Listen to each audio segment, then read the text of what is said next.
Om Swastiastu. Kembali lagi di channel Tiang. Mungkin saya berada di Desa Sembung Mumi dengan Bapak Sirong. Saya nama Tiang, nama umumnya tuh Made Cuplis. Tapi Cuplis. nama gininya jarang orang tahu nama aslinya. Made Riawan. Made Riawan. Tapi yang dikenal tuh Made Cuplis. Made Cuplis ya. Dan kenapa ini kabarnya Pak? Baik Pak. Si Astungaro. Astungaro.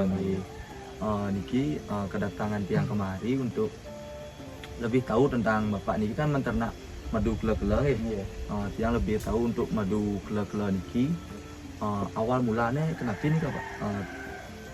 Bisa terbentuk madu kela-kela niki Pak, punya niat beternak madu kela-kela niki. Oh, ini cerita awalnya itu kita tuh nggak ada kepikiran untuk beternak madu kela. Kita Pertama yang kita tahu tuh lebah biasa ya. Lebah biasa, kita coba pelajari lebah biasa. Entah kenapa kita ketemu dengan kelo.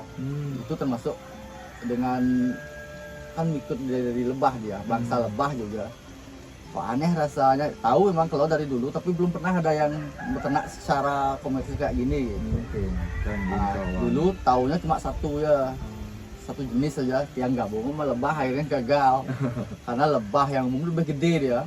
Akhirnya pas di bunga itu mereka bertarung.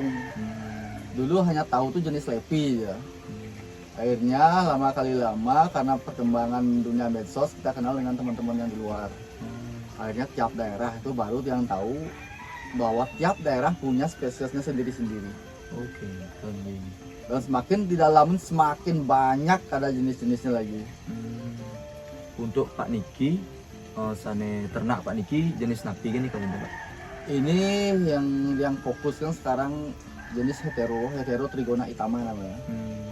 Itu yang sekarang hampir semuanya di sini Itama aja. Itama aja. Dan sekarang yang diunggulkan Itama aja seluruh Indonesia. Itama. Bahkan di luar pun. Berarti jenis Itama niki asli dari Bali Pak nggih? Bukan. Bukan nih Kak? Kita adopsi dari Sumatera sama Kalimantan karena habitat aslinya mereka tuh di sana. Sana wenten di Pulau Bali niki? Kalau di Pulau Bali hanya Lepisep. Lepisep. Jenisnya Tetragonella Lepisep. Oke. Dan berarti sana ternak Pak Niki jenisnya Itama. Itama mantan gitu. Untuk madu kela-kela niki yang mempengaruhi napi mantan nih Kak Pak? Dari lingkungan kah? Dari cuaca gitu. Semuanya itu pengaruh. Pertama lingkungan. Lingkungan yang membentuk dari hasil madunya. Hasil madunya kan gitu. Lingkungan yang berbeda menghasilkan madu yang berbeda. Gitu. Misalnya dari lingkungan tuh kebanyakan bunga ada dari kelapa, madunya itu pasti rasa-rasa alkohol atau berbusa. Sedangkan di tanaman yang di pertanian lainnya bisa berbeda lagi. Warna, aroma, sama rasa itu dari lingkungan. Kalau dari cuaca, kita kendalanya dari peternak lebah ini dari musim hujan. Semua bunga rontok, lebahnya nggak bisa keluar. Produksinya akhirnya kita pun nggak berani panen kalau musim hujan. Mereka untuk stok pakannya di dalam pas musim hujan mereka nggak keluar. Akhirnya madu sendiri itu dimakan. Karena madu sendiri itu adalah stok pakannya mereka. Itu istilahnya gudang lumbung padinya mereka tuh madu itu. Untuk Pak ternak niki ampun dari kapan nih Kak nih? Dari tahun 2016. Dari 2016 sampai sekarang. Untuk sarang niki berapa jenis sarang Kak? Ini ada satu jenis saja, tapi untuk log jenis jumlahnya di sini ada mungkin ada 100. Saya punya lagi 7 lokasi. 7 lokasi. Yang berbeda di Tabanan Mental, di Tegalan, Sawah. Itu sekitar totalnya ada 7 lokasi lagi. 7 lokasi lagi. Gini. Untuk madu kela-kela niki berapa lama biasanya untuk panennya itu Pak? Kembali lagi ke lingkungan. Tergantung lingkungan. Ada yang 2 bulan, kalau di Tabanan itu di Margo itu 2 bulan udah penuh. Kalau di sini mungkin karena kekurangan bisa 3 bulan sampai 4 bulan. Bahkan kalau musim hujan kemarin sudah 6 bulan, 5 bulan. Untuk sekali panen itu berapa kintal ya hasilkan madu ini Pak? Kalau satu log tuh rata-rata kalau bagus cuacanya tuh sekitar 500 mili atau setengah liter. 500 mili. Kalau kurang bagus cuacanya mungkin 250 mili per lognya. Per log kan itu. Ah. Mungkin tiang lihat dari sekitar Diki nih Pak nih. Wenten tanaman-tanaman sane Diki tanaman apa ini Pak? Ini namanya Centostemon kalau di Indonesia, kalau di luar itu Golden Panda. Niko mau pengaruhi untuk madu kelanya nih. Pendukung Faktor pendukung. Nggih. Untuk meningkatkan produksi madunya. Intinya kalau semakin banyak bunga, madu pasti cepat. Karena Centostemon ini dia nektar terbanyak. Ada tanaman lebah yang harus wajib dimiliki peternak itu seperti bunga AMP. Bunga AMP yang pink yang merambat itu wajib, itu air mata pengantin. Yang ini Centostemon. Bunga Batavia itu wajib. Selain nektar, ada beberapa tanaman yang paling penting lagi. Tanaman yang mengandung resin itu wajib untuk kele. Karena untuk membangun sarang sampai corong semuanya itu membutuhkan getah. Makanya yang paling penting itu tanaman mengandung getah. Pertama tuh yang paling suka itu mangga, nangka, nyamplung.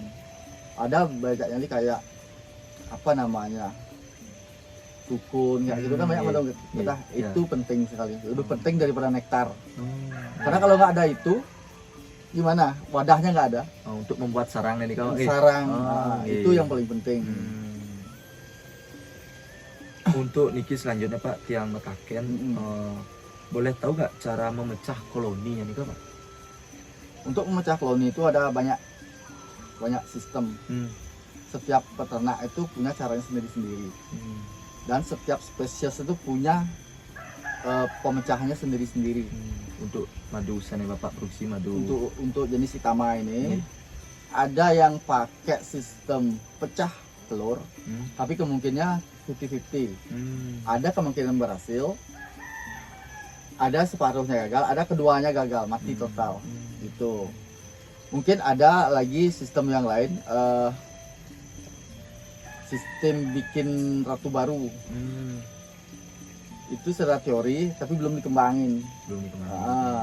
Untuk Pak sendiri pernah nih kau melakukan untuk pecah koloni ini? Nah, berapa kali udah. Tapi ada yang berhasil, ada yang gagal. Kalau pecah koloni misalnya, kalau kita bagi telur, otomatis pertama koloni itu syarat untuk pecah koloni itu harus kuat. Kuat ya, dan sehat. Ada koloni sehat, ada koloni sakit. Kalau koloni sehat itu di depan sarangnya itu ada yang namanya prajurit atau pengawalnya itu banyak dia di depan itu, dan keluar masuknya tuh lancar, bisa kita hitung itu kuat, bisa kita pecah ya. Tapi kalau kita jadi pecah koloni itu pasti melemah dia, sudah lemah gitu ya. Untuk lemah, untuk produksi madu itu udah lama, kita harus untuk kembali normal itu butuh 8 bulan lagi, baru dia bisa dipanen lagi. Berarti untuk pecah koloninya ini bisa terjadi secara alami Pak? Bisa, itu paling bagus. Itu yang bagus. Kalau di cara buatan Niko kemungkinan jadinya Niko kecil Pak sama koloninya Niko lemah. Sekarang masih mempelajari. Semua teman-teman sekarang masih mempelajari tentang gimana yang paling efektif memecah koloni. Untuk Niko kan mantan pertanyaan tiang Pak, boleh Niko tiang lihat cara panen Pak Niko? Iya, bisa. Bisa nih. Untuk teman-teman kita di sini diizinkan untuk melihat cara panennya. Baik, kita langsung aja lihat gimana panennya. Baik teman-teman, jadi kita langsung aja lihat proses panen madu kele-kelenya ini. Pertamanya tuh gimana nih Pak? Kita buka, cek dulu. Kita bisa ngelihat dari sini, karena kenapa isi plastik untuk menghalang biar bisa ngelihat dari atas. Tanpa membuka. Kalau udah buka sarang kayak gini, ya pasti nyerang. Mudah-mudahan isi madu. Karena hujan, karena madunya sedikit. Langsung nyerang pasti.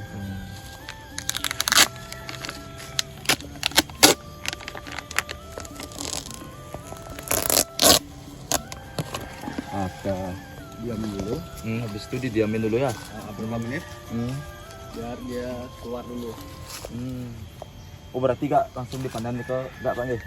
Boleh tapi diserang. Oh diserang, oh berarti jadi kita diamin dulu, habis dibuka sarangnya kita diamin dulu, habis itu baru kita panen. Kita langsung aja lihat proses bapaknya memanen menggunakan alat khusus. Kita lakukan untuk proses seperti ini, disedot Madunya dia. madu.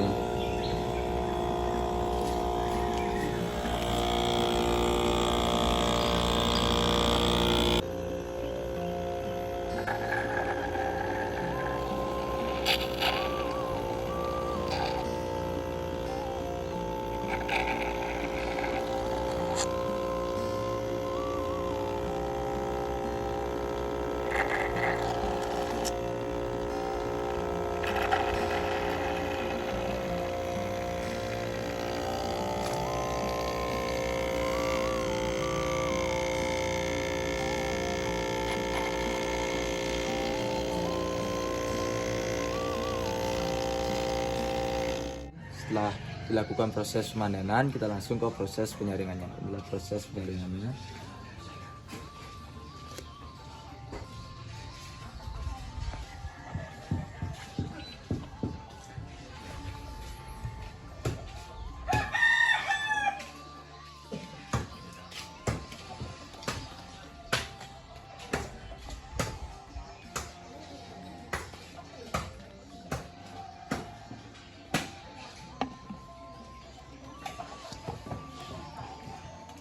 Baik teman-teman, setelah proses penyaringan, ini adalah hasil dari madu kela-kelanya.